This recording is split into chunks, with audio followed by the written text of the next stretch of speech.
ನಮಸ್ಕಾರ ಎಲ್ರಿಗೂ ಮನೆ ತಿಂಡಿ ತಿನಿಸು ಚಾನಲ್ಗೆ ಸ್ವಾಗತ. ನೀವು ಮೊದಲನೇ ಸಲ ನಮ್ಮ ಚಾನಲ್ಗೆ ಬರ್ತಿದ್ದೀರಾ ಅಂದರೆ ಸಬ್ಸ್ಕ್ರೈಬ್, ಲೈಕ್, ಶೇರ್ ಮಾಡೋದನ್ನು ಮರಿಬೇಡಿ.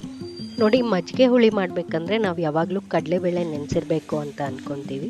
ಆದರೆ ಇವತ್ತು ನಾನು ಕಡಲೆಬೇಳೆ ನೆನೆಸದೆ ಬೂದ್ ಕುಂಬಳಕಾಯಿ ಮಜ್ಜಿಗೆ ಹುಳಿ ಹೇಗೆ ಮಾಡೋದು ಅಂತ ತೋರಿಸ್ತಿದ್ದೀನಿ. ಮೊದಲು ನಾನಿಲ್ಲಿ ಬೂದ್ ಕುಂಬಳಕಾಯಿನ ಸಿಪ್ಪೆ ತೆಗೆದು ಹೋಳುಗಳಾಗಿ ಹೆಚ್ಚಿಟ್ಕೊಂಡಿದ್ದೀನಿ. ಅದನ್ನು ಪಾತ್ರೆಗೆ ಹಾಕೋತಾ ಇದ್ದೀನಿ. ಈಗ ಅದು ಮುಳುಗೋವರೆಗೂ ನೀರು ಹಾಕ್ಕೊಂಡು ಕುದಿಯೋಕ್ಕೆ ಬಿಡ್ತಿದ್ದೀನಿ.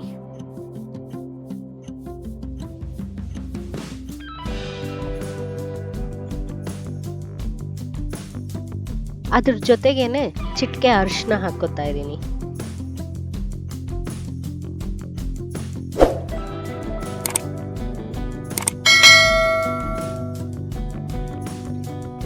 ಕುಂಬಳಕಾಯಿ ತುಂಬಾ ಬೇಗ ಬೇಯುತ್ತೆ, ಅದರಿಂದ ತುಂಬಾ ಬೇಯಿಸೋದು ಬೇಡ, ಸಾಫ್ಟ್ ಆಗೋವರೆಗೂ ಬೇಯಿಸಿದ್ರೆ ಸಾಕು. ಈ ರೆಸಿಪಿಲಿ ಕಡಲೆಬೇಳೆ ಇಲ್ದಿದ್ರೂ ರುಚಿಗೆ ಯಾವ್ದು ವ್ಯತ್ಯಾಸನೂ ಇರಲ್ಲ, ಬಟ್ ಇದು ತುಂಬ ಟೇಸ್ಟಿಯಾಗೂ ಇರುತ್ತೆ. ಇದನ್ನು ಈಗ ಮುಚ್ಚಿಟ್ಟು ಬೇಯಕ್ಕೆ ಬಿಡೋಣ. ಕುಂಬಳಕಾಯಿ ಬೇಯ್ತಾ ಇರಲಿ, ಅಷ್ಟೊತ್ತಿಗೆ ನಾವು ಇದಕ್ಕೆ ಒಂದು ರುಬ್ಬಿದ ಮಸಾಲೆ ರೆಡಿ ಮಾಡ್ಕೊಳ್ಳೋಣ. ಮಿಕ್ಸಿ ಜಾರ್ಗೆ 1 ಕಪ್ಪಷ್ಟು ತೆಂಗಿನಕಾಯಿ ಹಾಕುತ್ತಾ ಇದ್ದೀನಿ. ಅದ್ರ ಜೊತೆಗೆ 1 ಚಮಚದಷ್ಟು ಜೀರಿಗೆ, ಅರ್ಧ ಚಮಚದಷ್ಟು ಧನಿಯಾ, ಅರ್ಧ ಚಮಚದಷ್ಟು ಕಡಲೆಪಪ್ಪು ಮತ್ತು 5 ನಿಮಿಷ ನೆನೆಸಿಟ್ಟಿರೋ ಅಕ್ಕಿನ ಹಾಕುತ್ತಾ ಇದ್ದೀನಿ. ಖಾರಕ್ಕೆ ತಕ್ಕಷ್ಟು ಮೆಣಸಿನಕಾಯಿ, 2 ಕರಿಬೇವಿನ ಸೊಪ್ಪು ಮತ್ತು ಸ್ವಲ್ಪ ನೀರು ಹಾಕ್ಕೊಂಡು ನುಣ್ಣಗೆ ರುಬ್ಕೊಳ್ಳೋಣ. ತುಂಬ ನೀರು ಹಾಕ್ಕೊಂಬೇಡಿ, ಸ್ವಲ್ಪ ಹಾಕ್ಕೊಳ್ಳಿ. ನೋಡಿ, ವಿಡಿಯೋಲಿ ತೋರಿಸಿದೀವಲ್ಲ, ಇಷ್ಟಾದರೆ ಸಾಕು.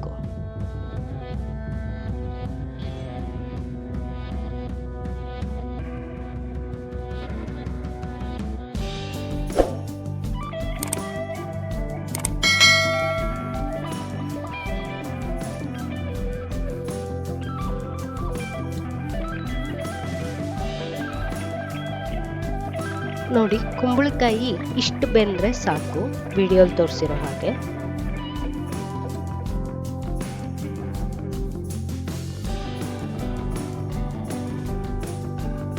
ಈಗ ಬೆಂದಿರೋ ಕುಂಬಳಕಾಯಿಗೆ ರುಬ್ಬಿಟ್ಟಿರೋ ಮಿಶ್ರಣ ಹಾಕ್ಕೊಂಡು ಚೆನ್ನಾಗಿ ಕುದಿಯಕ್ಕೆ ಬಿಡೋಣ. ಒಂದು ಸ್ಮಾಲ್ ಟಿಪ್ಪು, ಕೆಲವರು ಈಗ ರುಬ್ಬೇಕಾದ್ರೇನೆ ಮೊಸರನ್ನ ಹಾಕ್ಕೊಂಡು ರುಬ್ಕೊಂಡ್ಬಿಡ್ತಾರೆ. ಆದರೆ ಅವಾಗ ಕುದಿಬೇಕಾದ್ರೆ ಮೊಸರು ಒಡೆದಂಗಾಗೋಗುತ್ತೆ. ಅದಕ್ಕೆ ಇಲ್ಲಿ ಮೊಸರು ಹಾಕೋಬೇಡಿ.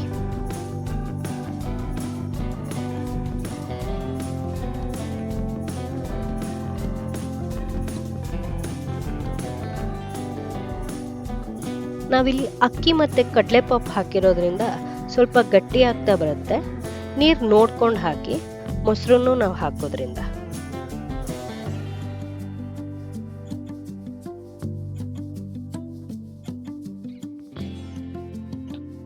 ಈಗ ರುಚಿಗೆ ಎಷ್ಟು ಬೇಕೋ ಅಷ್ಟು ಉಪ್ಪು ಹಾಕೊಳ್ಳೋಣ.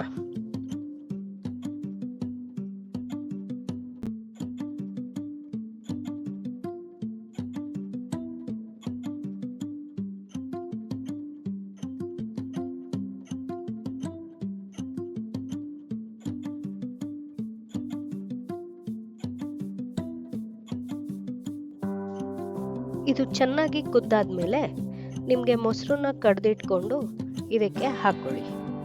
ನಾನಿಲ್ಲಿ ಸ್ವಲ್ಪ ಗಟ್ಟಿ ಮೊಸರೆ ಹಾಕ್ತಿದ್ದೀನಿ, ಆಮೇಲೆ ಸ್ವಲ್ಪ ನೀರು ಬೆರೆಸ್ಕೊತೀನಿ.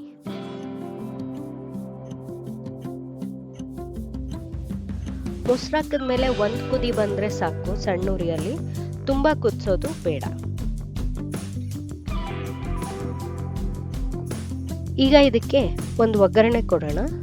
ಒಗ್ಗರಣೆ ಬಾಣಲೆಗೆ 2 ಚಮಚದಷ್ಟು ಎಣ್ಣೆ ಹಾಕ್ಕೊಂಡು ಚಿಟಿಕೆ ಹಿಂಗ ಹಾಕೋತಾ ಇದ್ದೀನಿ.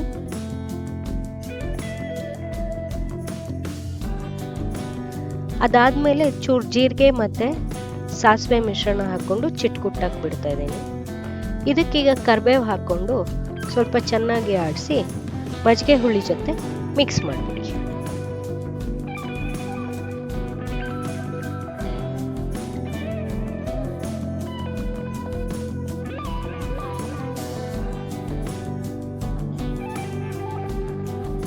ಈ ಕೊನೆಯಲ್ಲಿ ಕೊತ್ತಂಬರಿ ಸೊಪ್ಪು ಹಾಕ್ಕೊಂಡು ಚೆನ್ನಾಗಿ ಮಿಕ್ಸ್ ಮಾಡಿಕೊಂಡು ಸರ್ವ್ ಮಾಡ್ಕೊಳ್ಳಿ. ರುಚಿಯಾಗಿ ಸಿಂಪಲ್ ಆಗಿ ಮತ್ತು ಬೇಗ ಆಗುವ ಬೂದ್ ಕುಂಬಳಕಾಯಿ ಮಜ್ಜಿಗೆ ಹುಳಿ ಇಲ್ಲಿ ರೆಡಿಯಾಗಿದೆ. ನಾನು ಇದನ್ನು ಬಿಸಿ ಅನ್ನಕ್ಕೆ ತುಪ್ಪದ ಜೊತೆ ಸರ್ವ್ ಮಾಡ್ತಾ ಇದ್ದೀನಿ. ಕೊನೆಯಲ್ಲಿ ಒಂದು ಸ್ಮಾಲ್ ಟಿಪ್ಪು, ಈ ಮಜ್ಜಿಗೆ ಹುಳಿಗೆ ಹುಳಿ ಕಡಿಮೆ ಇರೋ ಮೊಸರು ಹಾಕ್ಕೊಳ್ಳಿ. ಮತ್ತು ಮೊಸರು ಹಾಕಿದ್ಮೇಲೆ ಸಣ್ಣ ಉರಿಯಲ್ಲಿ ಸ್ವಲ್ಪ ಬಿಸಿ ಮಾಡಿ ಸಾಕು, ತುಂಬ ಕುದಿಸೋದು ಬೇಡ, ಮೊಸರು ಒಡೆದೋಗುತ್ತೆ. ನಿಮ್ಗೆ ಈ ವಿಡಿಯೋ ಇಷ್ಟ ಆಗಿದ್ರೆ ಲೈಕ್ ಮಾಡಿ, ಎಲ್ಲರ ಜೊತೆ ಶೇರ್ ಮಾಡಿ. ಇದೇ ಥರ ವಿಡಿಯೋಗಳಿಗೆ ನಮ್ಮ ಚಾನಲ್ನ ಸಬ್ಸ್ಕ್ರೈಬ್ ಮಾಡಿ. ಧನ್ಯವಾದಗಳು.